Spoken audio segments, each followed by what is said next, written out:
Stop getting pulled in a million directions with your money. One person tells you to go all in on crypto, another tells you to shred your credit cards. It's so confusing. You just freeze. You get stuck, and you end up doing nothing. What if I told you that by the end of this video, I'm giving you a secret, 4-step playbook to take complete control of your money, starting today? We are going to cut through all the noise and ignore the confusing garbage. Together, we're building a rock-solid financial foundation with 4 insane steps anyone can follow to see a massive change immediately. Let's go!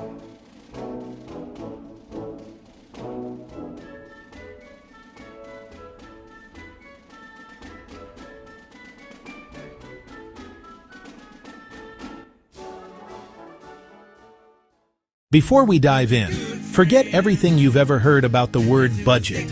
It sounds terrible, like a financial diet where you can't have any fun. Let's flip that idea upside down. A budget isn't a restriction, it's a permission slip to spend your money. It's a battle plan that gives every dollar a mission, so you can spend guilt-free on the things you actually want while building a future that feels completely secure. It's not about what you give up. It's about the financial power you are about to gain. Step 1. We're crafting a financial battle plan. Forget everything you've heard about budgets being restrictive, boring, or impossible. That's a myth. A budget isn't a cage, it's a map to freedom. It's the single most powerful tool for telling your money exactly where to go, instead of waking up at the end of the month wondering where it all went. You can't win the game if you don't even know the score. So right now, we're not judging, we're not changing anything yet. We're just getting a clear, honest picture of your starting line. First, I challenge you to become a financial detective for the next 30 days. Your mission: know your numbers. Start with your income. How much money do you take home after taxes and deductions? Not your salary, your net pay. Get that exact number. Then you will track every single dollar that leaves your possession. Every coffee, every streaming subscription, every late-night food delivery, every single bill. For 1 month, you are a data-gathering machine. Now, how you do this is up to you. You can use a modern budgeting app that syncs with your bank accounts. The upside is it's automatic and categorizes things for you. The downside? Sometimes it's automatic, you don't feel the impact of your spending. Or you can go old school with a spreadsheet. There are tons of free templates online. This is my personal favorite because it forces you to be mindful and manually engage with every transaction. It's powerful, and if you're a tactile person, I don't care if you use a rock and a chisel or just a simple notebook. Write it down. The tool doesn't matter. What matters is building the habit of awareness. This 30-day audit is the foundation for everything. No guilt, no shame, just pure, unadulterated data. Once you have that 30 days of data, you've unlocked the next level. Now you get to use the cheat code, the 50-30-20 rule. This is the simplest, most powerful framework on the planet for giving your money a job. Here's how it works. 50% of your take-home pay goes to your needs, 30% goes to your wants, and the final crucial 20% goes towards savings and destroying debt. Let's make this real. Say your take-home pay is $4,000 a month. Using this rule, your budget would look like this: $2,000 for your needs, $200 for your wants, and $800 for your financial goals. See? It's just simple math. This framework gives you clarity and control, instantly. So let's break it down. Needs are the boring, non-negotiable must-haves. This is your rent or mortgage, utilities, essential groceries, car payment, insurance, the absolute core stuff you need to survive. Now, after tracking, you might find your needs are way over 50%. Don't freak out. This is not a fail, it's just data. It's a giant spotlight showing you exactly where your biggest opportunities are. If your housing is the culprit, maybe a roommate is an option, or you plan for a move to a more affordable place down the line. For bills like your phone or internet, get on the phone and negotiate. Call them and say, "I'm reviewing my budget and my bill is higher than I'd like. What promotions or better plans can you offer me to stay as a customer?" You'd be shocked how often this works. Shop around for car insurance every single year. Loyalty rarely pays. And with groceries, start meal planning. Plan your week's meals before you go to the store, make a list, and stick to it. These small adjustments can free up hundreds of dollars. Next up is the 30% for wants. This is what makes life awesome. This is eating out, your hobbies, that Netflix subscription, concert tickets, and the vacation you're dreaming of. A budget that cuts out all fun is a budget you will quit. This 30% is your permission slip to enjoy the money you work so hard for. And because you planned for it, you can spend it with zero guilt. For bigger wants, like a new laptop or that trip, use this category to create sinking funds. If you want to go on a $100 or $200 vacation in a year, you just set aside $100 from your wants money each month into a separate savings account. When the money is there, you book the trip. No credit card debt, no stress. It's planned, intentional fun. And that last 20%? This is how you get rich. This is the most important part of your budget. This is your future self-fund. This is for savings and for attacking debt with extreme prejudice. This 20% is your golden ticket to financial freedom. It's not just one pile of money. It has 3 distinct and powerful jobs. Job number 1 is to build a financial shield around your life, an emergency fund, which we are going to dive deep into in the next section. Job number 2 is to annihilate the high-interest debt that's been weighing you down and stealing from your future. And job number 3 is to begin building real, long-term wealth through investing, so your money finally starts working for you. This 20% is your engine for growth. But first, let's get real. Comment below. What was the single most surprising or craziest thing you discovered you were spending money on when you first started tracking? I'll read all of them. Step 2 is building your financial fortress. This is non-negotiable. Don't even think about investing until this is done. An emergency fund is a giant pile of cash you keep for when life throws a grenade at you. You lose your job, you get a surprise medical bill, or your car explodes at the worst possible time. Without this safety net, a tiny problem can turn into massive debt. So how much do you need? The goal is 3 to 6 months of your survival expenses. I know, that sounds like an insane number. Don't let it paralyze you. Start smaller. Your first mission, save $500. That's it. Hitting these smaller goals will give you the momentum to keep crushing it. The secret weapon for this is automation. Set up an automatic transfer from your checking to a separate high-yield savings account the second you get paid. This is called paying yourself first, and it's a complete game changer because saving becomes effortless. The money vanishes before you even see it. You'll be shocked at how fast it grows when you're not even thinking about it. This fund has to be liquid, meaning you can get it fast. A high-yield savings account is perfect. Once that fund is full, you can attack your debt with unbelievable confidence.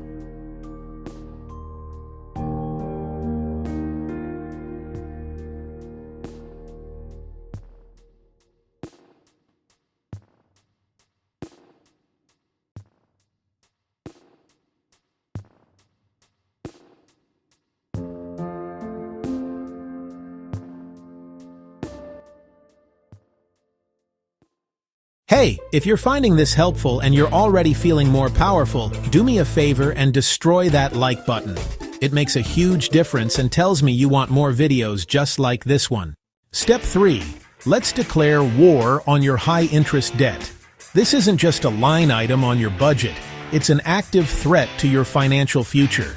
It's crucial to understand that not all debt is created equal.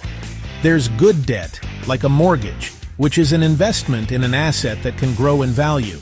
But then there's destructive bad debt, like high-interest credit card balances used for consumption. This debt is a financial parasite, a monster that feeds on your income every month through compounding interest, keeping you trapped. It's time to stop feeding the monster. It's time to slay it. The first rule of getting out of a hole is to stop digging. You cannot make progress paying off debt if you are simultaneously adding to it. If credit cards are your weakness, you need to create a physical barrier. Switch to a debit card or cash for all your spending. Take the credit cards out of your wallet. Unlink them from your online shopping accounts. Some people literally freeze their cards in a block of ice. By the time it thaws, the impulse to spend has passed. This is a temporary emergency measure to stop the bleeding and give you the breathing room to start your counterattack. Now that you've stopped accumulating new debt, it's time to go on the offensive. You need a battle plan. Fortunately, there are two primary battle-tested strategies for annihilating debt. Think of them as two different weapons. We have the Avalanche method for the calculating strategist and the Snowball method for the warrior who thrives on momentum. Both are incredibly effective, but they work in different ways. Let's break them down so you can choose your weapon. The Avalanche method is the most efficient strategy from a purely mathematical standpoint, designed to save you the most money in interest.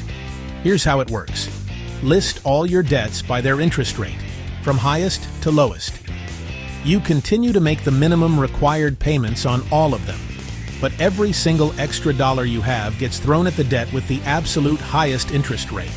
For example, if you have a card at 24% APR and a loan at 12%, the Avalanche method says to attack that 24% card with ferocious intensity.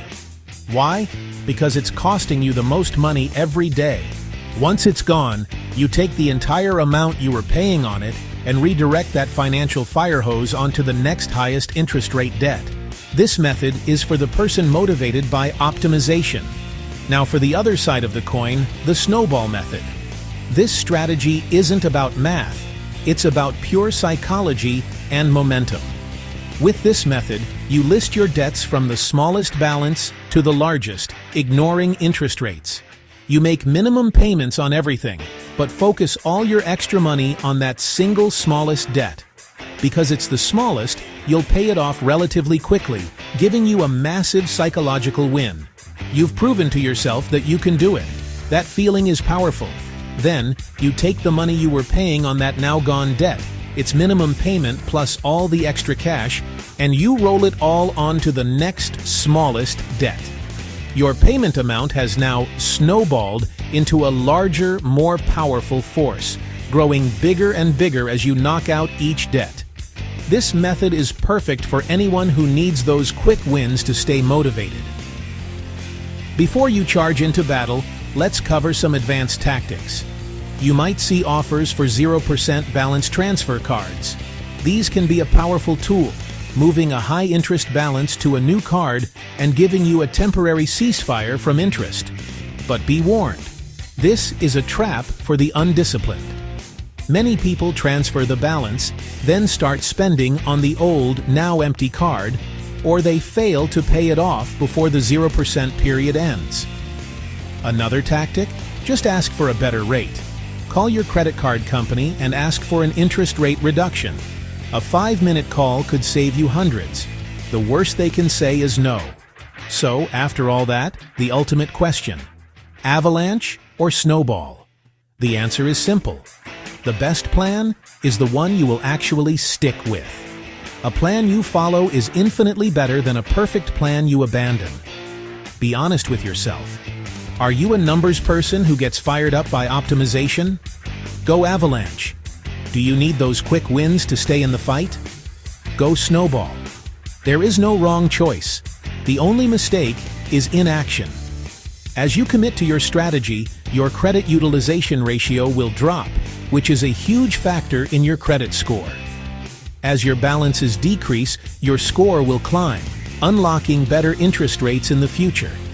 So pick your strategy, draw your line in the sand, and go to war for your financial freedom. Okay, you have a budget, your fortress is built, and you're crushing debt.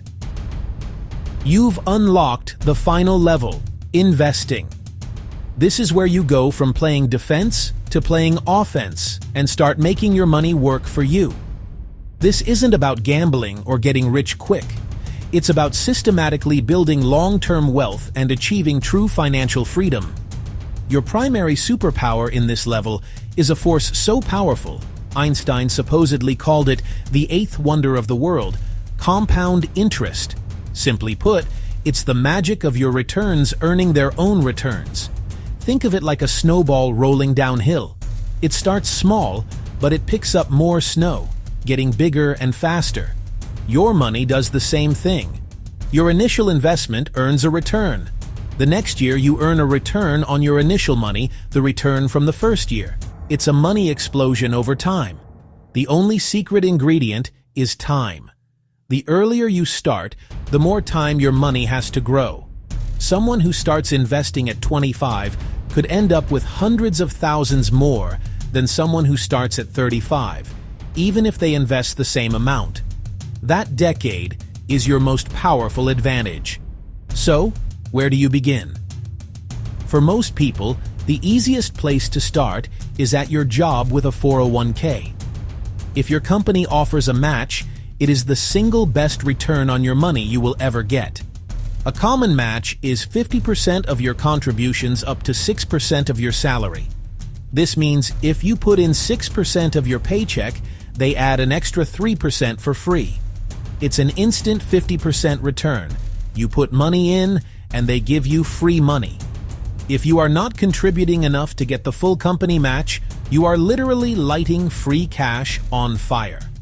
Now, you might see options like a traditional or Roth 401k. With traditional, you contribute pre-tax dollars, lowering your taxable income today, but you'll pay taxes on withdrawals in retirement. With Roth, you contribute post-tax dollars, so your qualified withdrawals in retirement are completely tax-free. A simple rule of thumb: if you think you'll be in a higher tax bracket in retirement, the Roth is often a great choice. What if your job doesn't offer a 401k, or you're self-employed, or you've already gotten your full match? Your next power-up is an IRA, or individual retirement arrangement. Think of it as a retirement account that you own completely, separate from any employer. Just like with a 401k, there are two main flavors: the traditional IRA and the Roth IRA.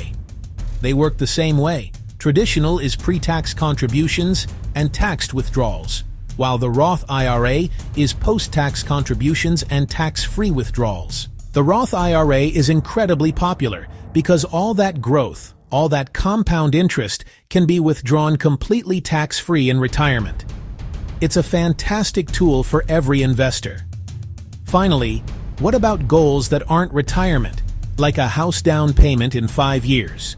For that, you'd use a standard taxable brokerage account.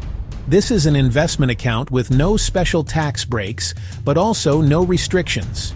You can put in as much as you want and take it out whenever you want. Just remember, you'll owe capital gains taxes on your profits. Okay, so you've opened an account. Now, what do you actually buy? For most people, the simplest, most effective way to invest is in low-cost index funds or ETFs.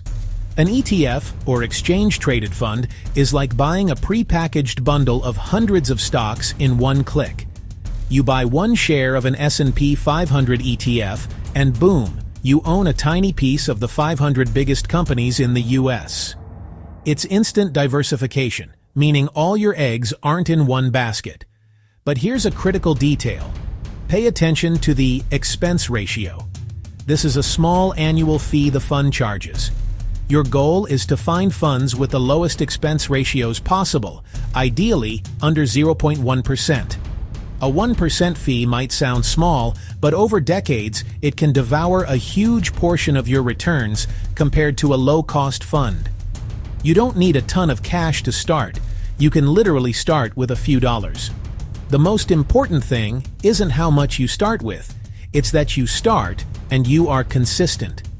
The best way to ensure consistency is to automate your investments, a strategy called dollar cost averaging. It just means investing the same amount of money on a regular schedule, like $100 every month, no matter what the market is doing. When the market is down, your same $100 buys shares at a discount. Over time, this averages out your purchase price and, more importantly, it removes emotion from the equation. You're just consistently buying. And that brings us to the final, most important rule. Whatever you do, do not panic when the market gets rocky. And it get rocky. Market downturns are a normal part of the process. Your instinct will be to sell. You must fight that instinct. History has shown time and time again that for long-term investors, the market always goes back up. Selling when the market is down is how you lock in your losses. The phrase to remember is, time in the market beats timing the market. By staying invested, you ensure you're there for the recovery. Trust the process and let time do the heavy lifting. So, there you have it. The simple 4-step playbook to completely master your finances. Let's recap the mission. First, you create a plan with the 50-30-20 rule. Give every dollar a job. Second, you build your 3 to 6 month emergency fortress so life can't knock you out. Third, you destroy high-interest debt with the Avalanche or Snowball method. And fourth, you start building insane wealth with low-cost funds and let compound interest do the crazy work. Look, this is a journey, not a destination. It's not about being perfect, it's about making progress. By taking these small, consistent actions, you are building a life with less stress and more freedom. You've got this. If this guide was helpful, make sure you subscribe and hit that notification bell so you don't miss our future videos on building wealth. And tell me your single biggest takeaway from today's video in the comments below.